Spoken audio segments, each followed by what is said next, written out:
வணக்கம். செந்தணலின் பிரதான செய்திகள். விரிவான செய்திகளுக்கு முன் தலைப்புச் செய்திகள்.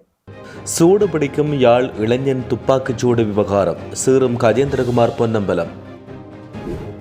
அனுமதி வழங்கியது யார்? யாழில் தொடர்ச்சியாக அளிக்கப்படும் பனை மரங்கள். வடக்கில் பாடசாலைகள் மூடப்படும் அபாயம் எச்சரிக்கும் சங்க தலைவர். யாழில் நேராக சிறுவனின் மூளையை துளைத்த தோட்டா, விரையும் மனித உரிமை ஆணைக்குழு. கிளிநொச்சியில் வைத்தியர் மீது கொடூர தாக்குதல், அவசர சிகிச்சை பிரிவில் அனுமதி, போலீசார் தீவிர விசாரணை. இன்று நள்ளிரவுடன் தடை, பரீட்சைகள் திணைக்களத்தின் அறிவித்தல். யாழில் தொடருந்து மோதி ஆண் பரிதாப பலி. தங்கம் வாங்க காத்திருப்போருக்கு முக்கிய தகவல். லாப் எரிவாயுவுக்கு தட்டுப்பாடு, பெரும் சிரமத்தில் நுகர்வோர். பெற்றோரின் எச்சரிக்கையை தாங்க முடியாமல் பாடசாலை மாணவன் எடுத்த விபரீத முடிவு. அதிகாலை வீடொன்றில் ஏற்பட்ட பெரும் அனர்த்தம், ஒரே குடும்பத்தைச் சேர்ந்த 5 வைத்தியசாலையில். கனடாவில் பாடசாலை ஒன்றில் பயங்கர துப்பாக்கிச்சூடு, 10 பேர் பலி, பலர் காயம். மெக்சிகோவில் அவசர நிலை பிரகடனம். எரிபொருள் தட்டுப்பாட்டில் சிக்கித் தவிக்கும் கியூபா, ரஷ்யா கடும் எச்சரிக்கை. தொடர்வன விரிவான செய்திகள். குற்றத்துடன் தொடர்புடையவர்களே அந்த குற்றங்கள் தொடர்பில் விசாரணைகளை மேற்கொள்ளும் நிலைமைதான் இந்த நாட்டில் காணப்படுவதாக நாடாளுமன்ற உறுப்பினர் கஜேந்திரகுமார் பொன்னம்பலம் தெரிவித்துள்ளார். அல்லைப்பட்டி பகுதியில் போலீசாரின் கட்டளையை மீறிச் சென்ற வாகனம் மீது மேற்கொள்ளப்பட்ட துப்பாக்கிச் சூட்டில் சிறுவன் ஒருவர் உயிரிழந்த சம்பவம் தொடர்பில் கருத்து வெளியிட்ட போது அவர் இவ்வாறு தெரிவித்தார். மேலும் அவர் தெரிவிக்கையில், போரற்ற சூழலில் யாழ்ப்பாணத்தில் ஜனாதிபதி வீதிகளில் சுதந்திரமாக நடமாடக்கூடிய சூழலில் வாகனத்தை நிறுத்தாமல் சென்றவர்கள் மீது துப்பாக்கி பிரயோகத்தை மேற்கொண்டுவிட்டு அதை நியாயப்படுத்த முடியாது.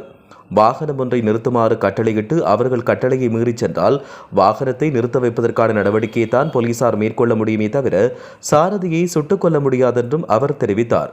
ஒரு குற்றவாளியாக இருந்தாலும் போலீசார் சுட்டுக் கொள்வதை ஏற்றுக்கொள்ள முடியாதென்றும் நீதியான விசாரணைகள் முன்னெடுக்கப்பட வேண்டும் என்றும் அவர் இதன்பொழுது தெரிவித்தார்.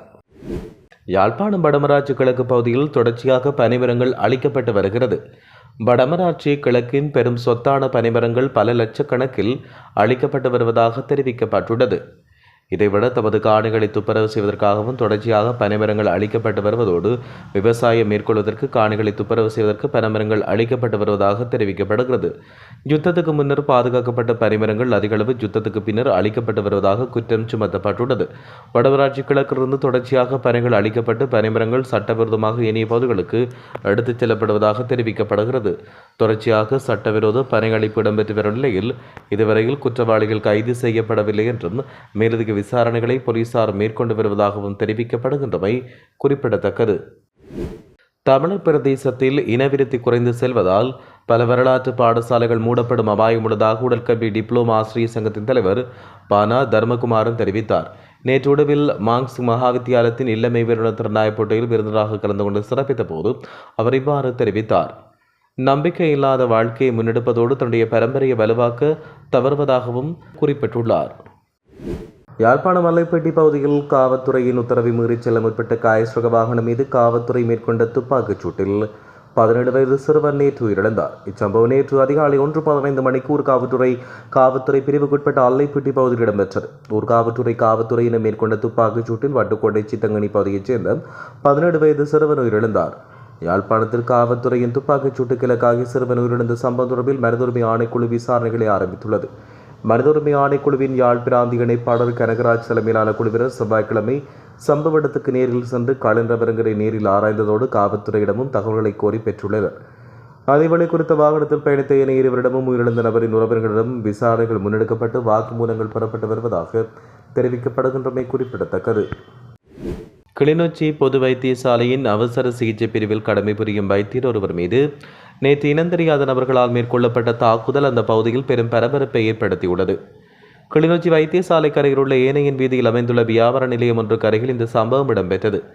வெள்ளை நிற பொலேரோ ரக வாகனத்தில் வந்த இருவர் குறித்த வைத்தியரை வழிமறித்து தாக்குதல் மேற்கொண்டு விட்டு அங்கிருந்து தப்பிச் சென்றுள்ளனர்.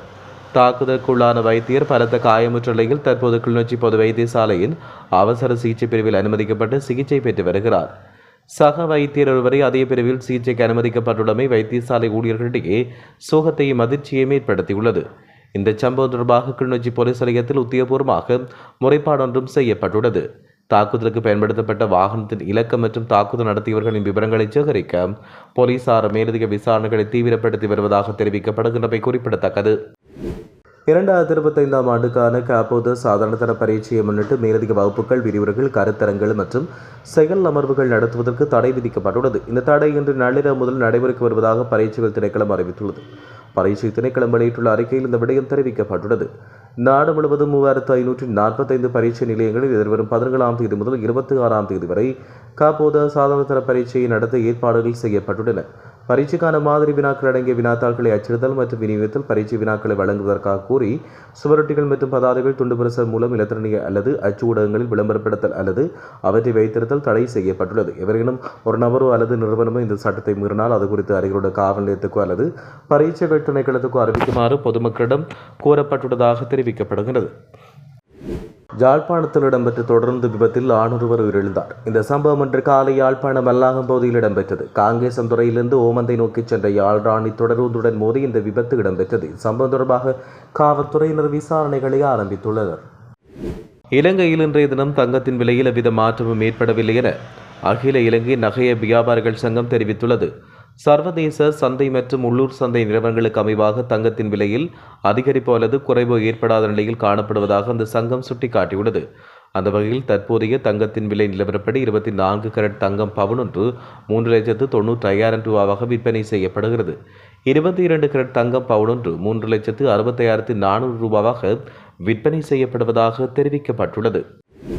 மஸ்கெலியா, சாமிமலை மற்றும் நல்லதண்ணி பகுதிகளில் உள்ள நுகர்வோர் மற்றும் உணவக உரிமையாளர்கள் லைஃப் எரிவாயு கிடைக்காத காரணத்தால் பெரும் சிரமத்தை எதிர்கொள்வதாக தெரிவித்துள்ளனர்.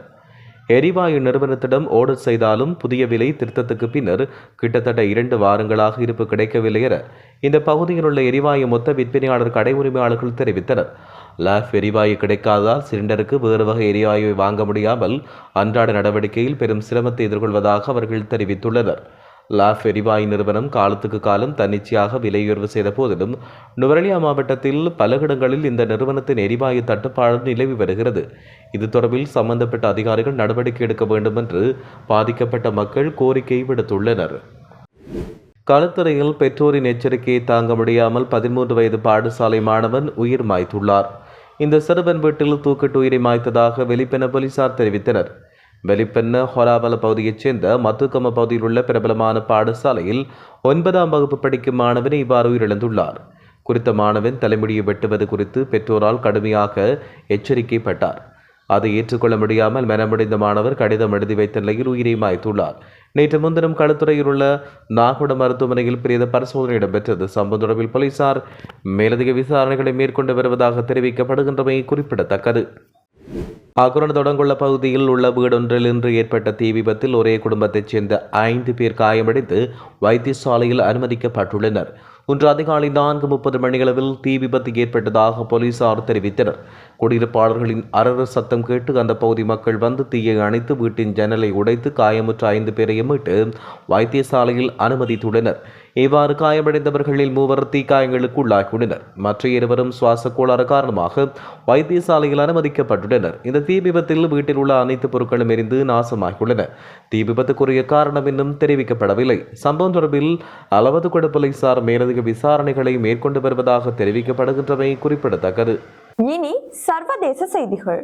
கனடாவின் பாடசாலை ஒன்றில் இடம்பெற்ற துப்பாக்கிச்சூட்டு சம்பவத்தில் பலர் உயிரிழந்துள்ளதாக சர்வதேச ஊடகங்கள் செய்தி வெளியிட்டுள்ளன. அந்த நாட்டின் பிரிட்டிஷ் கொலம்பியா மாகாணத்தில் உள்ள டம்ளர் ரிச் உயர்நிலை பாடசாலையில் நேற்று பிற்பகல் இந்த சம்பவம் இடம்பெற்றது. தாக்குதலில் சந்தேகநபர் உள்ளிட்ட குறைந்தது 10 பேர் உயிரிழந்திருக்கலாம் என்றும் 25க்கும் மேற்பட்டோர் காயமடைந்திருக்கலாம் என்றும் ஊடகங்கள் செய்தி வெளியிட்டுள்ளன. டம்ளர் ரிச் பகுதியில் அமைந்துள்ள குறித்த பாடசாலைக்குள் நேற்று மதியம் புகுந்த மர்ம நபர் ஒருவர் சரமாரியாக துப்பாக்கி பிரயோகம் மேற்கொண்டுள்ளார். இதையடுத்து அந்த பகுதியில் அவசரகால எச்சரிக்கை விடுக்கப்பட்டதோடு பாடசாலை மாணவர்கள் மற்றும் பொதுமக்களை பாதுகாப்பான இடங்களில் இருக்குமாறும் காவல்துறைக்கு அறிவுறுத்தல் விடுக்கப்பட்டுள்ளது. துப்பாக்கிச் சூட்டை நடத்தியவர் பழுப்பு நிற முடி மற்றும் ஆடை அணிந்ததாக நேரில் கண்டவர்கள் தெரிவித்துள்ளனர். மெக்சிகோவில் அவசர நிலை பிரகடனப்படுத்தப்பட்டுள்ளது. மெக்சிகோவில் பல்வேறு நகரங்களில் தட்டம்மை நோய் பரவியுள்ளமை காரணமாக இந்த அவசர நிலை பிரகடனப்படுத்தப்பட்டுள்ளது. முன்னெச்சரிக்கை நடவடிக்கையாக பாடசாலைகளில் 30 நாட்கள் முகக்கவசம் அணிவது கட்டாயப்படுத்தப்பட்டுள்ளது. மேலும் ஒரே வாரத்தில் 2.5 லட்சம் மக்களுக்கு தடுப்பூசி வழங்கப்பட்டுள்ளது. இந்நிலையில் மெக்சிகோ முழுவதும் நோய் பரவலை கட்டுப்படுத்துவதற்கான நடவடிக்கைகளை சுகாதார அதிகாரிகள் தீவிரப்படுத்தியுள்ளதாக தெரிவிக்கப்படுகிறது. கியூபாவின் எரிபொருள் தட்டுப்பாடு மிக மோசமான நிலையை எட்டியுள்ளதாக ரஷ்யா எச்சரித்துள்ளது. இந்த நிலையில் தன்னுடைய நாட்டின் அரசியல் உறுதியை குலைக்க அமெரிக்கா கொடூரமான மற்றும் சுவாசிப்பை முடக்கும் உத்திகளை கையாளுவதாக கியூபா குற்றம் சாட்டியுள்ளது. வெனிசுலா ஜனாதிபதி நிக்கோலஸ் மதுரோ அமெரிக்க படைகளால் கடத்தப்பட்டதைத் தொடர்ந்து வெனிசுலாவிலிருந்து கியூபாவுக்கு வரும் எரிபொருள் கப்பல்களை அமெரிக்க ஜனாதிபதி டொனால்ட் ட்ரம்ப் தடுத்து நிறுத்தியுள்ளார்.